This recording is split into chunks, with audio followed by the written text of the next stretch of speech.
Hey, everybody, just before we get into the podcast this week, I wanted to apologize. The audio levels for the recording were very poor. Sometimes my mic would cut out at the beginnings or ends of my sentences, sometimes even in the middle of what I was saying. Also, Locke was a little low. I tried to balance him out as well. That was completely on my end. It's not his fault. I'm still working on trying to optimize the volume because I know in the past it has been too quiet or too loud or imbalanced between each user. So we're still trying to get that all dialed in. And I apologize if it negatively impacts your listening experience. Hopefully not too much, but do know that I'm aware of the issues and I'm still trying to learn more about the editing software and kind of the back end management for the podcast. So bear with me. I apologize again, but I hope you enjoy this week's podcast, talking all about the class matches and how much we love them. So thank you for tuning in and enjoy. Hello and welcome to episode 8 of Let's Talk Tactics. I'm your host, Zach Burrell. Hey, what's up? I'm Danylboone. Hey, I'm Locke. That was so bad on your mic.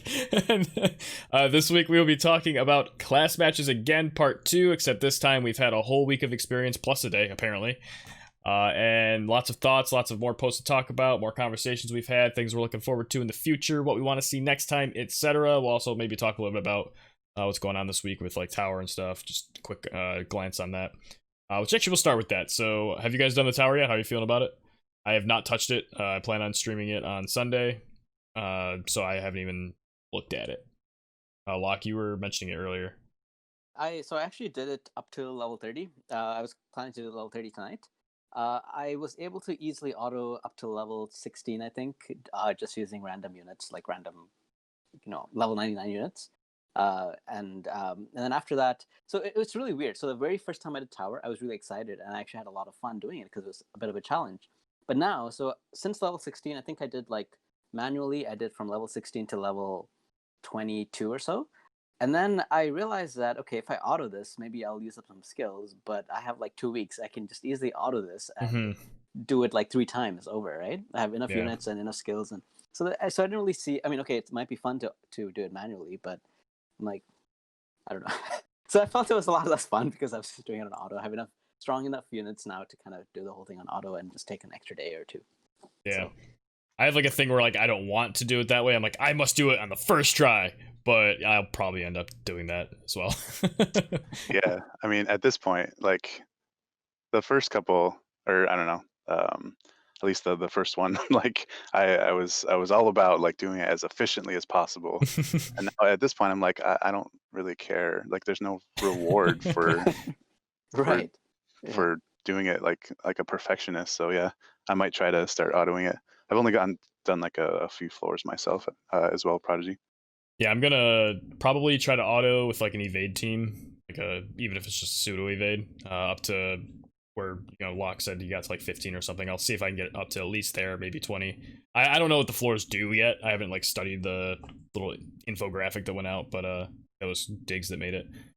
Well, yeah, I'm not too worried. And the EX floor at 30 sounds kind of fun, though. I know people have been stressing about the Doom and stuff, and I'm I'm gonna make a team of 5 white mages. Let's go. It's gonna be Fryevia, Ayaka, Little Leela, the Halloween one. Just 2 other people. I guess Salir. Anybody that has that passive but can still do other things too. It's interesting the little snippets you hear, if you haven't, been part of it. Yeah. Yeah, because people generally have similar experiences when they do it, right? Everyone talks about the charm floor from the deep dungeon where it's oh my god, this thing's I'm getting charmed and doing this that, and then slowly people are wait, if you charm them it's a chain reaction, and then everybody did that. So yeah, it's definitely gonna relate to that. But all right, let's talk about class match. I guess there's not a whole lot of other events this week except for just farming stuff, so I enjoyed it. I assume we all have relatively positive things to say. We have our... Alright, so Daniel didn't want this spotlighted and whatever, blah, blah, but you deserve it. What place did you finish in? God. Yeah, so I ended up number 3. I got... Congrats. Thank you. Yeah, awesome. Thank you. It's insane. Yeah, you only picked up a loss on the very last day, right? Mm-hmm. So you went 43-2. No, a little bit less than that. Or no, 38-2. 36. I had a 36 game win streak. Win streak, And yeah, it was yeah. But game, I meant yeah, total. it was yeah. game 37 that I lost, and it was up to 40 games total. Gotcha. Yeah, So so it that was like, yeah, was 38-2. pretty ridiculous. I picked up a Nice. loss on like day 2, match 10. So I already broke that streak. I was like, oh man, streaks did matter a lot, which is one thing I'm A not lot, like a yeah. huge fan of, is like Yeah. that adds in a factor that takes a little bit away from the skill. Like I could have gone 38-2, but if I had my losses at match like 12 and 26, like I would be significantly lower in rankings. So it's like it kind of feels bad. I do like the kind of X and Y record system where it's like you just go by record and then have some other metric to break ties for the rest of the leaderboard. Yeah, Yeah. that's my. Sorry, go ahead. No, man, you first. Okay, I was saying that's my only negative thing to say about it. Well, that's my main negative thing to say about it. I think it would have been way better if the streaks were capped at like 5 or something, because Yeah, that yeah, it still something kind of more matters. tangible. But 5 would be a lot better. Yeah, that's what I think. Yeah, I mean it's a tough ask asking for somebody to take like 10 and 20 like to cap out on a streak. Like I know there's some critical people in the PvP server who hate when they break their like 20 and 30 streaks, but if you think about that, that's a fucking like 95% win rate. That is absurd in any competitive environment, in anything. That's unheard of. Like that just doesn't happen if you're playing people of like similar skill level. So like gotta be okay with taking a loss here and there at those rates. So expecting a streak like that is like, and rewarding it in the ranking system kind of sucks. Yeah, that right there is kind of the crux of it, is like the expecting like the similar matchups, difficulty wise, Mhm. like in almost all the conversations I've seen or been a part of, like it's the win streaks that's like the big deal. Like they just got like totally out of control by those of us that were lucky enough to match up against teams that were, I don't know, favorable against us, or that we were favorable against, Mhm. So like for me, like I would say probably at least half of my matches were against bronze players. Yeah. People just like just doing it for uh, like on auto, or they didn't really care too much about it for whatever reason. And maybe we should have expected that because of just like the general demographic of players. Like maybe you should expect to find like a higher like base of that level of player versus maybe like the fewer more like higher level players. But it was still frustrating. Like I was expecting, as I was reaching like platinum and diamonds, to fight against people of similar like rank ish. But Mhm. yeah, the matchmaking kind of left a little to be desired. I think part of that, the time frames might play a factor as well. Like at first I was like, this is stupid. I should be able to play whenever I want. But then I kind of thought about it, and because of the size of the player base, plus how many people may even be interested in doing class matches, like I could see if you're trying to queue in like at some other time during the day, and then people can queue at all, like through any time, you're gonna have less matches, and it may actually put you against the same person more often. Which, because if you two are happy to be playing at the same time, there might not be other people at that exact time, and you queue into each other, and that's no fun. So I guess limiting it to those 3-hour periods, while it's not like ideal. I get it, and I think I support it. Yeah, Yeah. it's not a Once I got perfect used to it system. too. It's not a perfect system, but I miss it already. What were you saying, Locke? No, I agree with that. When I first thought about it, I was like, that kind of sucks that it's limited to these times. But then I realized that because of the limited number of players, that's probably the right decision. I think that was a good decision for them to do that, to limit it. Maybe not to those 3 exact times. Maybe you can find like better times, but I think limiting it to 3 slots in a day is probably the right thing to do. Yeah, I mean the thing with those time slots too is like it can be awkward for some people, but you have to realize that if you shift the hours by 1 hour, there's gonna be one of those that probably just sucks overall. It's like one in the middle of nighttime and one like right before you go to bed, right after you wake up, kind of thing. Like whereas we had one like in the middle of the day and then at night and in the morning. So it's like there's somebody on the other side of the world that doesn't get that during the day part. So it kind of sucked that too, because it is a global server. It's not a North American server. It's not like Eastern Hemisphere or whatever, or Western Hemisphere. It's everybody. So I think it's a necessary evil for sure. Sorry. I was looking at the time frames actually. It's funny you mentioned that. Like they all seem to have like a morning, daytime, and an evening slot. Like whether you were like in Europe or Eastern U.S. or Western U.S. or any of those coinciding time frames. I think it ended up like a decent spread, I guess. Mm-hmm. I just think whoever is directly opposite us by 12 hours would have the worst one. But can't make everybody happy, but I think the 3 hours they picked makes the most people happy possible with that system in place. But yeah, to your note, I realized too that my matchups are mostly against like silver, gold, and once in a while I'd play a plat, or I think I played a couple diamonds as well. But definitely the matchmaking I wish was better. But again, this can also play into what we were just talking about the time frames. Like maybe like there's a lot you can look at, right? You can look at the type of player who invests in the game versus the people who like PvP, blah blah. Like they may have a different lifestyle that trends towards one time frame, so they all play there. Or whether that's like, so for me, I work a full-time job, a 9-hour period throughout the day, sometimes more, sometimes less. So I can't really play in the morning. I can't play in the middle of the day, so I have to play at night. People who have that similar schedule to me also will play at night. And it's like, okay, well, how many of those people are people who can afford to whale like I do? It's like, well, most people who whale probably have jobs. So like that may put people who whale into that time frame, and like that, those kind of things stack up to like create maybe some of the trends that we saw. But I don't know, maybe that's looking too much into it too. I don't know. But I heard that like the metas in each time frame are different though. So I only played in the last one. Did you guys make any observations about like kind of what teams you saw at each time, or like more auto, less auto? So I only played mainly in the second time slot. I didn't play. I think I played like one day. I played in the third slot, but 6 out of Remember that day? 7 I out was of 8. scared. Yeah, it was that day. It was the day that all three of us were playing in the third time slot. But no, but the other times, yeah, I only played in the second time slot, so I didn't see much Frederica, if anything. So I don't know. I think I you always... lucked the fuck out with that one. Yeah, I think so. Mr. Three Water. Yeah. Well, I'll go into facing her finally on the last day. I'll go into that a little bit more. But the main teams I saw was evade. I saw a lot of evade in the second time slot. I think that's real. Like everything else was just a jumble of other things. I saw a few quickeners, and evade, and bulky teams as well. I saw a lot of Agrius. I saw some Warrior of Lights. Yeah.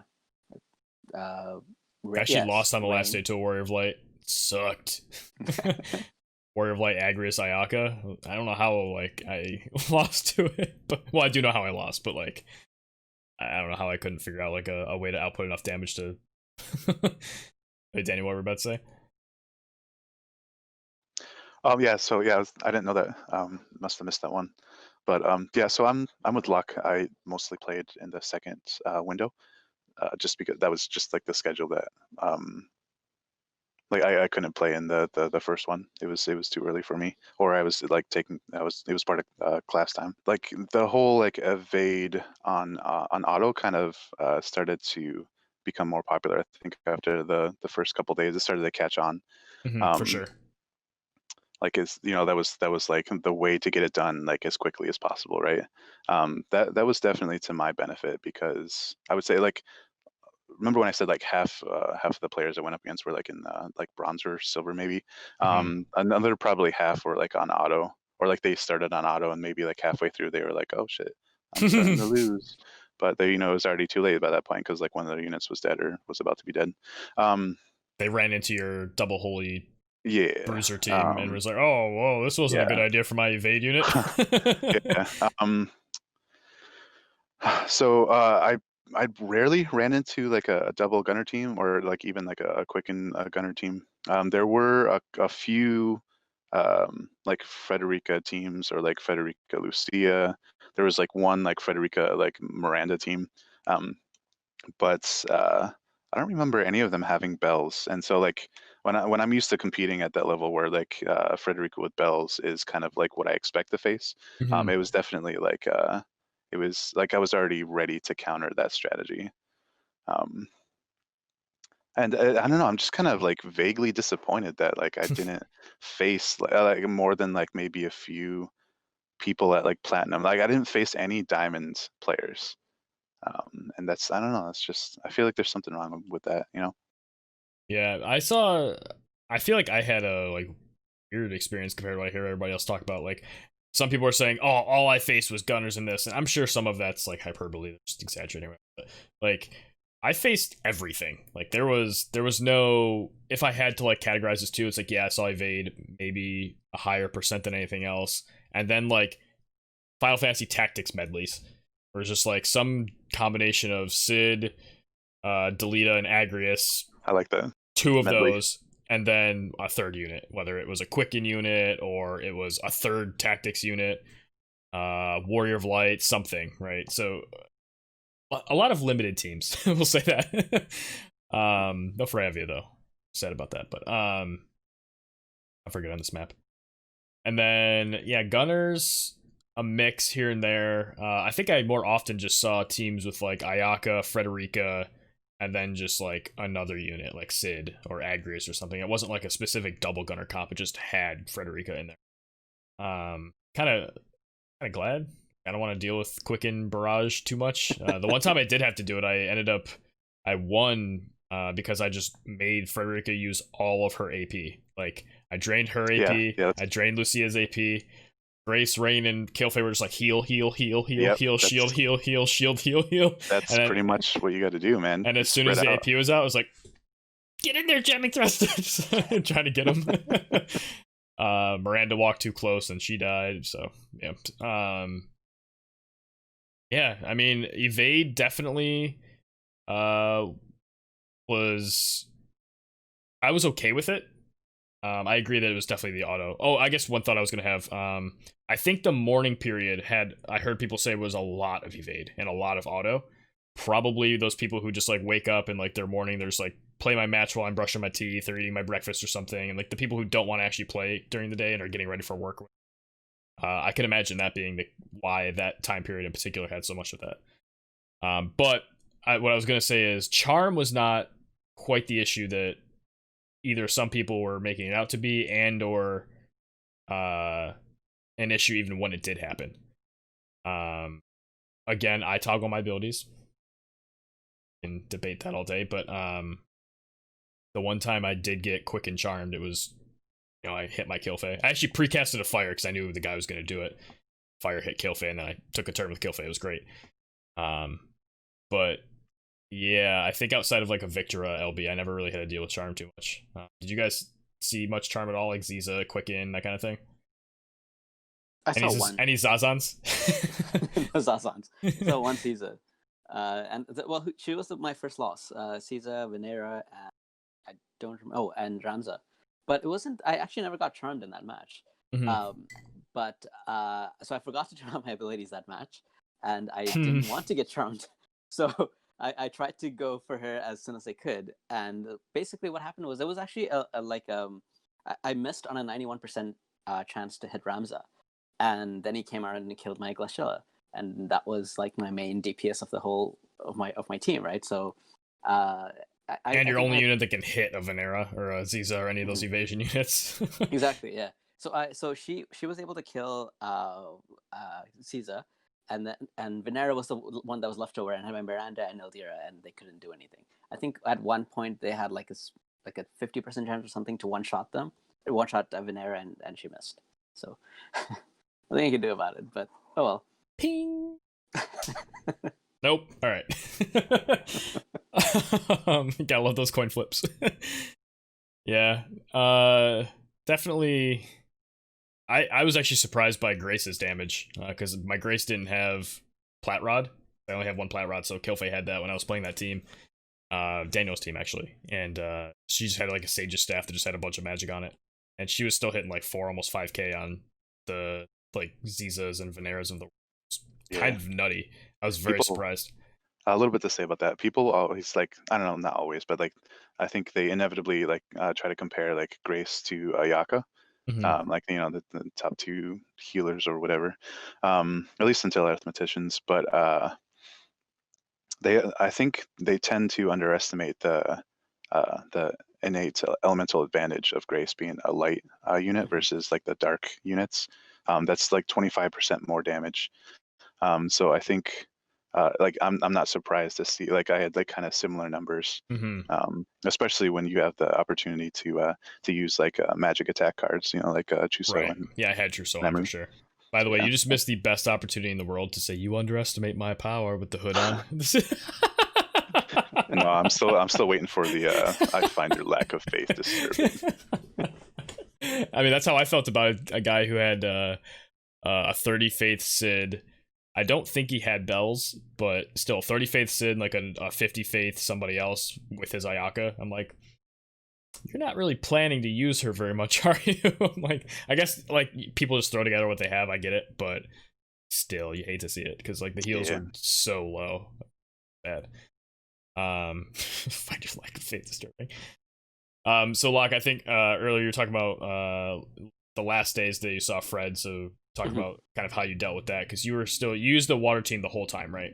I did, yes. So actually it was funny because I mean, I knew CM was coming for a long time, and I've always thought I was going to run a double gunner team with Quicken. That was what I had thought. And then I'm like, you know what, I put together this water team and I was just playing with it in match battle. I'm like, this is actually a lot of fun, so let me just play it, and then if I start getting too many losses, I will switch to a double gunner team, because I just felt like double gunners were able to deal with a lot of the commonly seen enemies. So I felt that they were a pretty good team to run. But anyway, so I started using the water team, and I lost my first match on my 12th match, and then I think I had a 17-win streak, and I lost again. And then I finally lost on the last day to Frederica. So I think the water team was fine. Again, we talked about this earlier. If it was like, if the streaks were down to like 5 or something, I don't think it really matters too much what the team you run is. Like, it doesn't matter if you lose 2. I mean, you know, as long as you don't lose every other match or something. Right. Right. But that's my thought about that. But anyway, to jump into Frederica, so it was the first Frederica encountered that was on manual, and I'm like, okay, I know she can one shot my team, so let me try to like see if I can at least like quicken and damage her and kill her or something, do something about her before she gets a chance to like one shot my team. So I like a turn 1, I usually buff with everyone, but I just ran forward. And I got into my leap strike, and I'm like, wow, does less than half damage. Like, okay, like I would have to hit her 3 times. So I'm like, this is not unless it's quick, and then maybe the chain gets you there. So I'm like, yeah, this is not happening. So I retreated. Quicken into retreat and try to figure out something else to do. I'm going in. Run away! I just looked. She has 10 innate pierce resist too. I didn't. Yes. Yeah, so she had 10 innate pierce resist, and so my opponent was running a kill fade that cast a protect on the Frederica as well. So maybe that had something to do with it. For sure. There's that 25%. You know, well, yes. Maybe. So there's that 25% natural elemental resist. Yeah. So I don't know. So the match ended up again with my Ildira and Miranda against this Frederica, and they could not do anything. Yeah, and 15% actual resistance too. The 25 advantage and then 15% elemental resist, yeah. That's pretty insane though. I still feel like Glacial should do more than that. I don't know. I guess that's a pretty high percent when you add it all up though. Like 10 pierce. Oh. Really, man, less than a third of her, or less than half her health. That's so insane. So people definitely underestimate like protect and shell. Like I think we're so used to it being a hindrance on AI, you know, like don't cast those buffs. Like I want you to attack the enemy or heal your units, you know. But in manual PvP, in live PvP, that's a much bigger deal. You're looking at like, I mean, just like 25% more on top of whatever barriers the units already can have. So yeah, it's made a huge difference. Yeah, because you use the Bruiser team as Rain, Kilfei, and Grace. You used that team the whole time, right? Yeah. So that's super beef mode. It's just like resists all over the board. You got the defense and spirit built up. You got protect on 2 different units, shell on 2 different units. I think you're using Mashri TMR most of the time, right? So not yet. I got it on Monday, so it didn't really benefit me for most of the week of class matches. But okay, you know, Ayaka's TMR was enough if I used it intelligently. You know, it's the last for 3 turns. So yeah, just I didn't even have like the Golem vision card. I had Solidus and Trousseau and Ramu, and yeah, just mostly ended up against Slash teams, so it really helped. Works out, yeah. Just how you drew it up. Yeah, I mean, I played. This is a thing I want to touch on. I played all sorts of shit. Like it was mainly three teams, and I tweaked a bunch of stuff throughout the time. But I played your team of Rain, Kilfei, and Grace. If I had played it the whole time, that probably would have been my highest win rate overall. Because I would have gotten used to it earlier, and then done better later when I was actually playing people that were like reasonably playing on manual, had good gear and stuff. Not having the Saiga Gauntlet definitely sucked though. Like if I did, there were definitely two matches where if I had it, would have either went better or I would have won. So like one I lost, one I won anyway, but would have been way better. Just because she lags behind so much. But the main team I used, or at least majority wise, was Sunshine the Dog. Shout out to him, team. Every time I'll have to mention it. Ramza, Gilgamesh, and Mustadio. It went through some changes throughout it, but mainly it was just go fast, barrage people out of the map. It was dumb. Like Mustadio's damage with 35 Maneater and like at least 15 missile.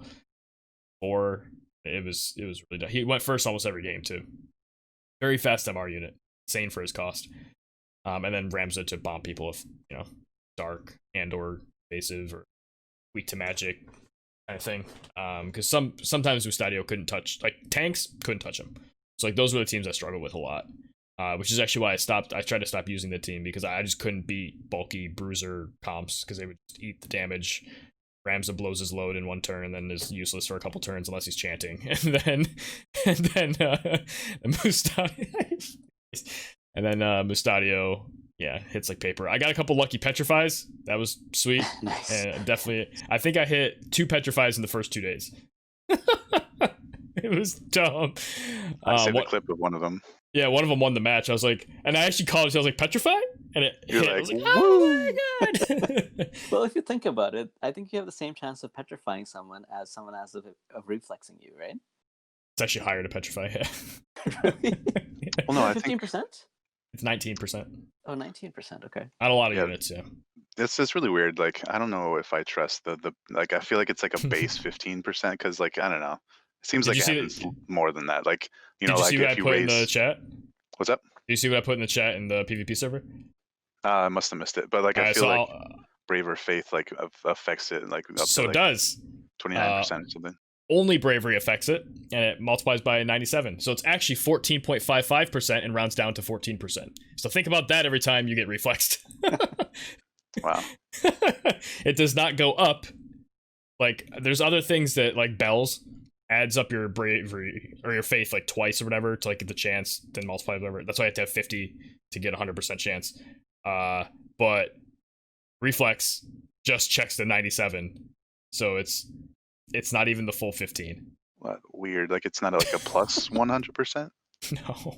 Wow. Apparently not. Because I went to Meow's sheet where he has all like the statistics and calculations and stuff, and he had a link to a post where it was detailing about like which things are affected by what and how it's calculated. And reflex was the example they used for a physical reaction where that bravery affects, and then they showed the math to it, and it's a 14.55. God damn it. Just makes it even worse. Right? So now every time you get like triple 14. reflex in a row. 14%, 100% of the time when you're on Prodigy stream. Yeah. Man, I wanted to hit that Frederica for 9k, but had to reflex. Shout out to Red Knight. Actually, speaking of that, I did want to run Ryryu on the map, but again, the jump one thing scared me. Like I could run double quicken with him, but I was too scared about like getting walled off if someone had like really high spirit and slash resist. Like, what am I gonna do? But he is an animal in PvP. I'm hitting damage cap on lightning units. It's really stupid. Without his buff and without Kotetsu. With Kotetsu, yeah, I mean I hit 5.1k on a wall. Very curious to see what these units do, especially for this next class match, because Japan did not have these Halloween units for the class match, kind of like we don't have like the Christmas units, so it'd be kind of cool to see how these two affect it. Excited for Ryryu. Plus like the fact you can put him with like Kilfei and stuff, give more health and more earth attack. I think these mono element teams might be interesting because we have these units now that give team wide buffs to the same element. It'd be interesting to see what people if more players start using this mono element, or if I'm the only crazy one that wants to get barraged by Frederick. Yeah, kind of in the same vein as Prodigy. Like, I was tempted to use my Halloween Leela unit, but kind of alongside class matches, like they kind of remove the shackles on the match PvP, like the rank brackets.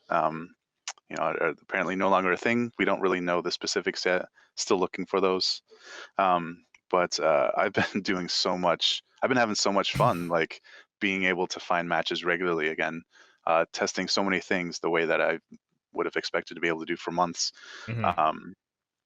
So like I didn't want to change up my roster on the team that I was already comfortable with and having success with, taking things seriously with class match. But you can expect, like I've been having a lot of fun in regular matches. Like that's where you test things, you know. Actually, another thing moving forward. So class match 2, we can come back to more class match 1 stuff, but class match 2, I think I saw a lot of teams that had they had Summer Lilith, which we don't have, and we may likely not have. But the whole point of that was the Rangers were still relevant, of course. Frederica teams were a thing, but we now have the 20% missile resist card earlier than. Or no, wait. Oh, never mind. They got it at the same time, didn't they? They probably did. I think it's the Exorcist card that we're getting. Oh, Exorcist was early. Okay, never mind. Darn it. I was going to make a point about having that card before them, and maybe that'll change the meta, but never mind, because they had that too. Because a lot of people didn't do the Mobius card, which I wanted that card. It was sweet. The stats on it are great. Yeah. But I just, at the time, I couldn't spend to get it. And I'd already been chasing like Rain, and else was out at the time, so just couldn't do it. So I'm very glad that we have a 20% missile resist card now. Never mind. I was going to bring up a whole meta thing. I was wrong. I guess Exorcist, though, what do you guys think of that card coming out? A, coming out now without the ability, and B, just what it does in general. Oh, Daniel, or I guess whoever has a thought first about it. Locke. Sure. So well, first of all, I'm not interested in it because I don't run too many slash units. Venera is probably the only one that I really run. And lately, I've just been having a lot more interesting units so far that I haven't been using it for about a month and a half or so. But I think, for slash units, I think it's a great card because before you could stack your damage, but if somebody has, very high slash resist, you can't do anything unless you have Gilgamesh. But now you can run like one slash damage card. You can run this slash penetration card and some other like defensive or agility card, and you kind of have a well-rounded team now. So I think that opens up a lot of uses for slash teams. Like slash heavy teams can still compete, right? Before, like one of the reasons I was using Glashella was because she had 50% slash resist, and I would also run Odin, so she can survive too. So she is my carry, but she's also a pretty good carry. She can survive and have 2 healers, quickening her, healing her, whatever she needs. So that's why I was able to run that team that I was running. But now with this slash penetration, slash also comes back into the meta as well. If you're running a slash team, you don't feel like, oh, I kind of suck now compared to peers. You have something now that kind of puts you back on par with them. That's what I feel. Yeah. That's actually interesting. I never put that together, but now that I think about all the teams you run, you really don't use slash teams at all. Like, no. You even use Thancred on like some weird bullshit resistance break pierce chain nonsense. like you don't even use his main job. So yeah, you have like the gunners, pierce, and magic. Yeah, that's interesting. Huh. I'm kind of like a Daniel's strike, right? You got you were the strike meta before it never existed. One man strike meta. No, there's been a few of us stragglers out there. I know like Vinny, I know really enjoys playing the Aziza on monk sub job. But Glacial is the best monk, right? The pummel teams, five pummelers. I have not invested in exorcists, but I appreciate it existing because of it allowing slash teams to be more of a thing. I had a like mega like slash resistant team on like at least in guild battles for quite a while, and I kind of transitioned away from that. It's like before this card came out, so like I feel like I'm not really going to be punished too much by it existing at this point. But I feel like I can benefit from it being around without actually having it, you know. I kind of appreciate the fact that we don't have the ability on it too, and they told us like it'll be updated in the future, which we know is just going to be the ability, because the stats are the same as in J. So the only thing to update is that ability. Like it's cool that we can get it now. Like that's not the thing holding it back. Like, oh, it has an ability, so they can't have it now. It's like, well, it's holiday and it makes sense to have it all at the same time, blah blah. So I kind of appreciate that. But it's interesting because it does set that precedent of like, well, now what do we expect for Christmas? We're gonna get, if they get new units, are we gonna get the new units, or are we gonna be a year behind and we're gonna get Christmas Mastery and Ramada, or how's this gonna work? Are we gonna get that Moogle card? I kind of want that. That's a sweet Esper. But yeah, so it's some interesting stuff happening recently that I'm kind of looking forward to seeing what it means for PvP or just the game in general. The Exorcist card I definitely skipped because I don't have any soldiers. I just don't have anybody that can use it. Like I, for some reason, just really don't like Oldua as a unit. I mean, I'm sure I'll use her someday. Like if she randomly gets, I have her like shards over time, and like her TMR is pretty good. But Stern I skipped in the beginning, and then Ruin Stern I don't even own. Was it like Shitzel could use it, I guess? But Rain will never, I don't think, want to use that card. I was really surprised by that. Not my like, Rain anyway. I was like, Knight of Grandshout Flame. Why is Rain on this? What? Great sword user. Yeah, please. Magic. But He I has mean, defense down on his greatsword for some reason. Like he's going to be Right. auto attacking. All the right, time. like, can we talk about that real quick? Like, how is it defense down? Why can't it be spirit down? Like, come on, give him a resistance break on his auto attack. Like, freaking laser sword. That's true. Really, I mean, I guess Knight sub job. No. Oh, but I mean, it could be cool for his like LB, I guess, because his LB will shred fire, and then also because you have that card in the party or whatever, shred through slash. So maybe that does a lot of damage again, but it's still magic based, so he's not going to equip it. So you would have to have a second soldier, at least to get use of like whatever the equip effect is. I don't know. Very niche card, but like you said, I appreciate it existing. Before we get away from the effect, the ability that's like incoming for it eventually, we were doing some testing last night because one of my goals is was to see if you can stack enough accuracy and evade down on your target to be able to have a guaranteed hit go through reflex. And we were like, all right, so we're going to try to build like 300% accuracy because of the base 100% like guaranteed hit, and then plus 200% from everything you can stack. And by the end of it, we had like a Meow chime in and like say that's like a max accuracy Frederica could not hit a max evade down the Arte when she reflexed. So the whole like 200% evade or whatever from like that shows on reflex, apparently that's BS.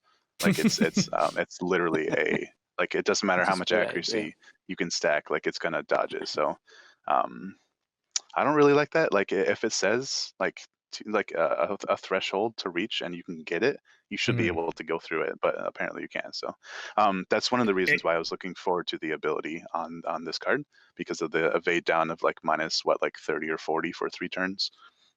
Just being able to reach that threshold easier, but like now it's, based on our results, like it seems like it's not a thing. So wait, why would that affect?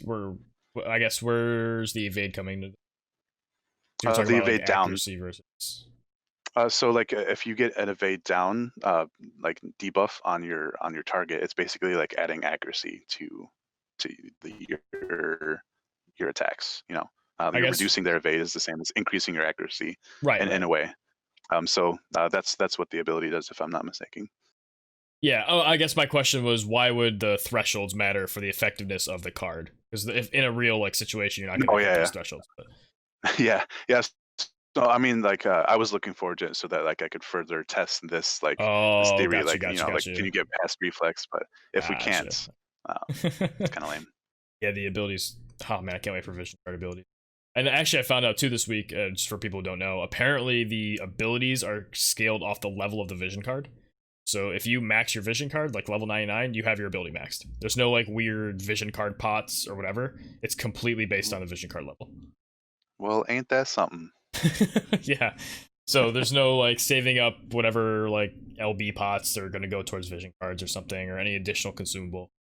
It's just purely levels and awakening. I'm pleasantly surprised by that. Right. Right. There's Very no third welcome. gold pot to buy. Now watch, their egg cost is just doubled or something.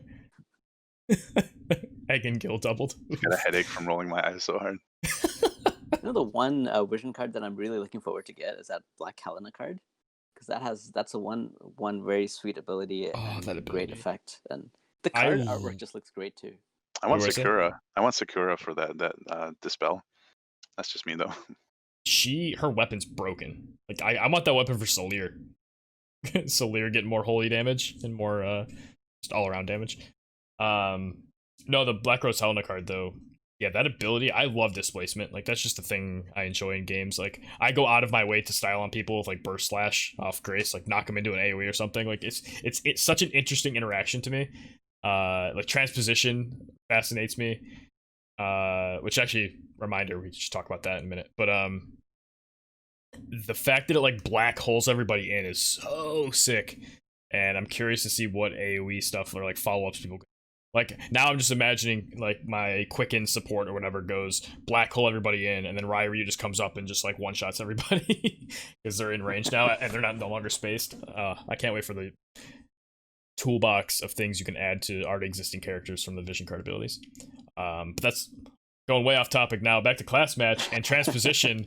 On the last like day or two, we saw a post on Reddit where somebody transpositioned jump 1 units onto the pillars.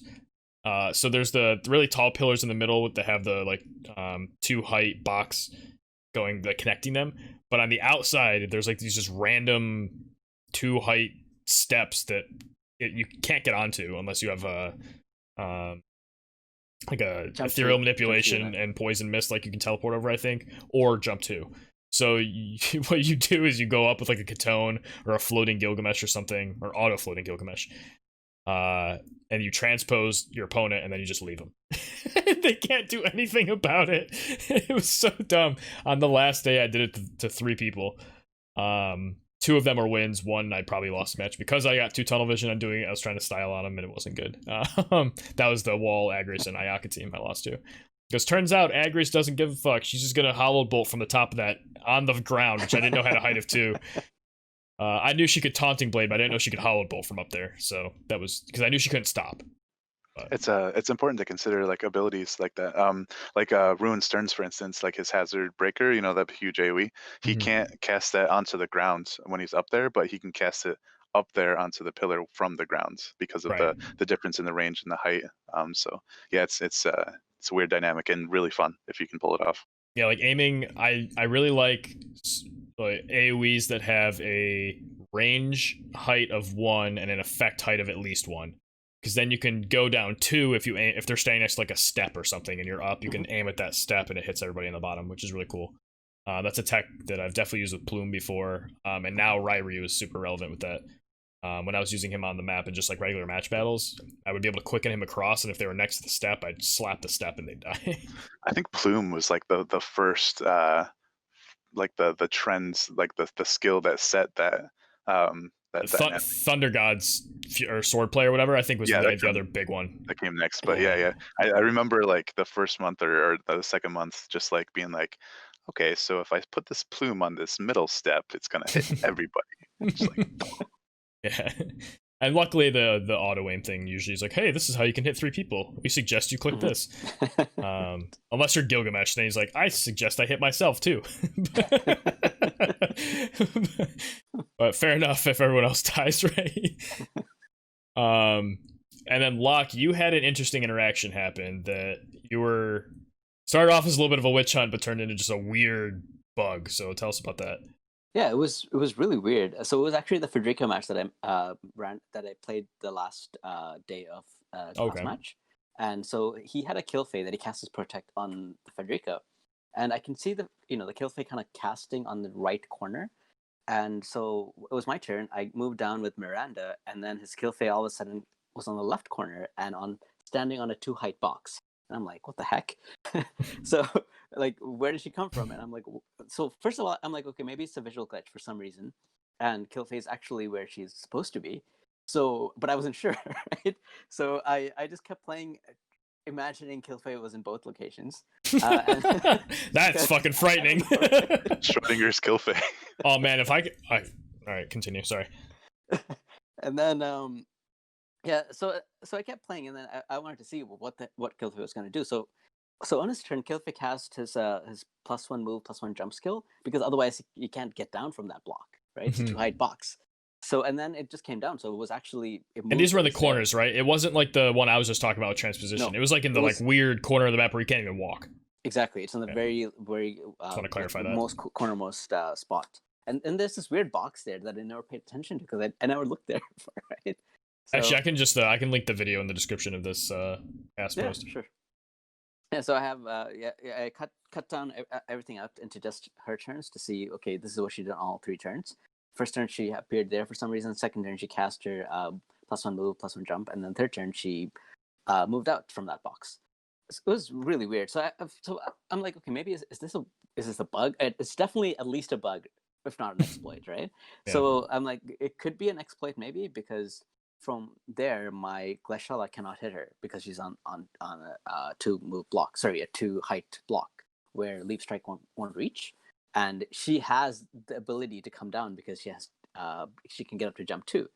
So I was like, maybe it's a bug. I don't know. But so I posted it on Reddit, and someone else said that they ran into the same thing as well. They were also using Killface and appeared on that exact same block. So it seemed like it was just a weird interaction with Killface. If it happened to like other units that you just use, like imagine you just get stuck there and you can't do anything about it. That's terrible, right? So, I mean, I hope other people did not get stuck there. But it was just really weird. It threw me off my game because I was like, what the heck is happening here? Right? Yeah. Like, where is she? Is she actually there, or is she somewhere else? Anyway. I know there's sometimes I've been in like friendly matches or tournaments and stuff where someone like, there's a little bit of a slight lag and they like do a spell from like across the map. I'm like, how did that hit me? And then they're like, they're over here. Like when the turn ends, I'm like, whoa, shit, okay. Or it kind of like teleports at you. So I would. It seems like it's whatever blip in code might be related to that. So maybe that'll stop if they fix whatever happened in your match. Actually, now that I think about it, do we have that map permanently now as a friendly battle map, or is it not in there? I did not check. No, we have the graveyard right now, but I haven't seen the class match yet.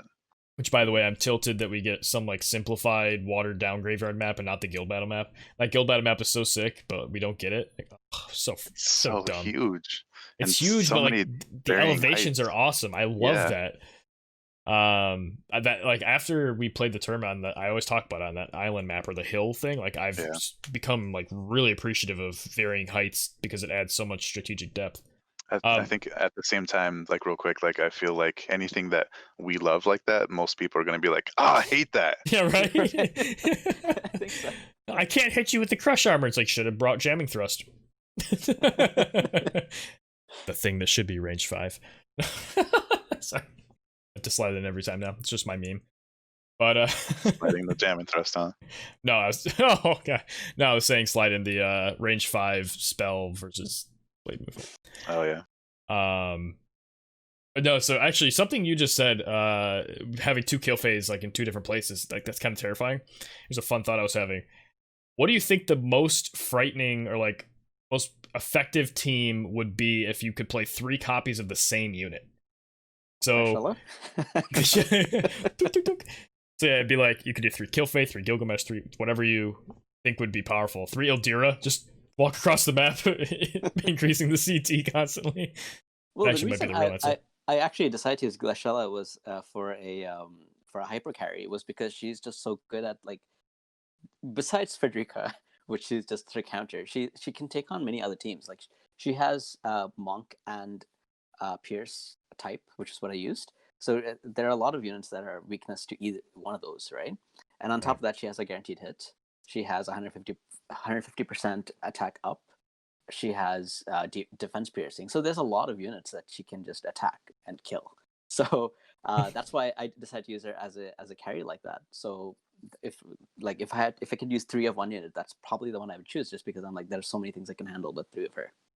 That's you can have one on ninja, one on monk, and 2 on monk, one on ninja or something. Yeah, have that slash damage in there. Danny, you look like you're deep in thought. Are you? Do you have an answer, or are you just thinking of all the possibilities? Yeah, well, both, right? Like it's an intriguing idea. I'd never considered something like that before. Mostly just going over whether you want a team, because like you can't have 3 Zizabels, right? You can only put it maybe on one of the units. If you had 3 Zizabels as well, like, oh my god, anyone. Yeah, let's just assume that the only thing you can duplicate is the itself. Yeah, so like so I feel like units that have a higher initial AP pool would be like kind of more beneficial for that, because you just like start out with that much more gas to keep going and stacking chains and stuff. But then at the same point, at the same time, like those that start with higher AP pools generally, you know, they're not as tough unless we're talking about Rain or Killfay. So I'm like, maybe Rain or Killfay. You know, I don't know. So like it's like Knight of Grandshot Rain, Red Mage Rain, and Knight Rain. There's your physical Rain coming out. You can use the Exorcist card. Oh, jeez. And then it's like, well, what espers do you use? What vision cards do you use? And it, yeah, it's just like, yeah, it's definitely a thought-provoking question. Maybe I'll have to post that in the Discord after this, just see what people say. Like my first thought was Killfay, just because Swiss Army knife kind of thing. But... yeah, exactly. Like if having a unit with like 3 diverse jobs, just so you can't really predict like what kind of resistance to build up, you know, against them. It'd be like Spellblade and 2 White Mage would be insane, right? Like, so you still get the sure hits and stuff, and the holies and the heals and the shields and protects, but then you also get magic resist. I mean, like, and slash damage. Howlet, for instance, like 3 Howlets, like with like drain and like, yeah. Whew. I feel like Ryu, 3 Ryus. I don't know. Yeah, I don't know. I feel like 3 Howlets would be my answer, even though we don't even have them yet. A zombie army. Huh, that's a fun one. Yeah, I'm gonna have to like think about that more and then like try to present ideas of like, this is what I would do. Anyway, less of hypotheticals. I just, when you said 2 Killfays, I'm like, oh, that's actually an interesting thought. Any other takeaways from this? Yes, I posted a something on Reddit asking, well, I mean, like, as a community, we've kind of been pushing people to use, or not really pushing, but suggesting people use Quicken to break those corner camping comps. And I was happy that one of the guys that posted saying that, oh, this is a terrible problem for us, we don't know what to do because everyone is camping in the corner, and he started using Quicken and he was able to overcome that and, you know, solve that problem. Yeah. So I was kind of glad to hear that, because shout out to him. I ranted a bit about him last week about that post in general. It was his post. but yeah, I actually commented on there saying like I really appreciated seeing that he was willing to adapt a new strategy and then found success with it and was like able to kind of support that thought process of just like, I have a problem, I'm aware of a solution, I have the tools to solve it, let's make it happen, kind of thing. Yeah, and but some of the other things that I was seeing under my post, my question was, you know, why would people not use Quicken? And some of the things that I was hearing back was something like, you know, oh, this is kind of a strategy people have built, you know, the people that are more experienced, or they're like, this is kind of too powerful. We don't want to use something that's, you know, too elite or whatever. But it's kind of, you know, on sorry. On the flip side, what if you are building a comp that's like my comp, right? I'm using Quicken, but aside from that too, I have 3 water units that are all going to chain each other, that all are benefiting from one card. I was using Siren VC. So even without Quicken, this is still a pretty powerful team, right? So my point here is that, okay, Quicken is going to make elevate your team, but if you build a good team that you put a lot of thought into and a lot of effort into, that team is going to be better than 3 randomly good units that you throw together. Right? Like you're saying that this might be a sense of like elitism because, you know, people are putting a lot of thought and effort into it, but it's not just Quicken. Any team that you put a lot of thought and effort into creating something like that is going to outperform a team of just random 3 good units, you know? Right. For sure. That's so I mean, if you want to get better at like PvP, I think, you know, just putting some thought into your team comp and how you wanted to interact with the other units. Like for example, quicken. You're using one unit to make another unit take 2 turns, and there are things you can do with that. But you have to think about it, right? What do I want this thing to do? What does my agility want to do? So you can do things like that with other other units as well. I think that's something that people can think about maybe for the next CM if they want to get better at this. Yeah, I mean, the quicken units are like what Gilgamesh, Miranda, Phoebe, Margaret, and Helena. Like, sorry, Phoebe outscales Margaret or outstats Margaret except for magic, so maybe you don't use her. But like Phoebe has full life, Helena has Imperil and some other fun tools. But like Miranda and Gilgamesh are both also amazing. So yeah, like you can slide Quicken into a team without being a Quicken team. Yeah, going on talk about building teams and stuff. I'm actually doing something now where I'm trying to. I found myself throughout class match wanting to switch out units to fix my problems rather than just tweaking the team more, which I think was a mistake on my part because I definitely spread my like mental resources kind of thin, and had to eat some humble sandwiches for sure this class match because I ended up with 7 losses by the end, which is a lot. Definitely took a blow to the ego, but could have been worse. Could have been. I mean, could always be worse, right? You could just never 33-7 is still not bad. Like total, it's not bad. I guess I don't really have a overall point there, but just supporting the Quicken thing and then saying like kind of my philosophy of just like I'm trying to look at team building in general of more tweaking rather than just like yeah, so kind of going on a further ramble, I guess, which I'm prone to do anyway. Yeah, I started rambling. Sorry, I was like, well, I completely lost where I was going with it. So whatever. So like for me, like it really the disparity between people that prefer to auto or like don't care about live PvP versus the people that want to invest more energy into live PvP or those who are already in the habit of doing so. Like there's a disparity there, and like I really hate seeing that, like, and I don't know how to facilitate or like how to make anything change for the better, like I wish that we could find a way to encourage people to try out more manual PvP and help them get to the point where they can get those better rewards from live PvP or class match, so like, man, it's just like a shitty feeling, like I wish we could do more, so like, do you guys have any like further thoughts on like maybe helping to bridge that gap? Yeah, toss this one to you, Locke. Well, so one of the things that I wanted to do was actually just to put out a tutorial on Quicken. Like I'm planning to do a video on that and show how you could use it, because some people are like, well, it's a hard skill to master. Sometimes you quicken and the person, the one you're quickening takes a turn right after you quicken. Click your turn order button. Turn order button. Right. So there's a button. That's what I'm planning to do. Just show how the mechanics of it works, and also just show like things you can do. Like, so why do you want a unit to go twice in a turn? Well, like we know the answer. The three of us, like you cover more ground. You can also chain off of yourself, but maybe some people just want to see it out, like laid out why you should do this. So that's what I was planning to do. And that's the reason why I actually posted that, asking why people don't want to quicken, so I can kind of tailor that video to hopefully address some of the concerns that they have. Mm-hmm. Yeah, I feel like maybe it's expecting a little bit too much from the player base. Like there's always going to be, I don't know, toxic players or like immature responses or like people that don't care for constructive criticism or like bridging anything.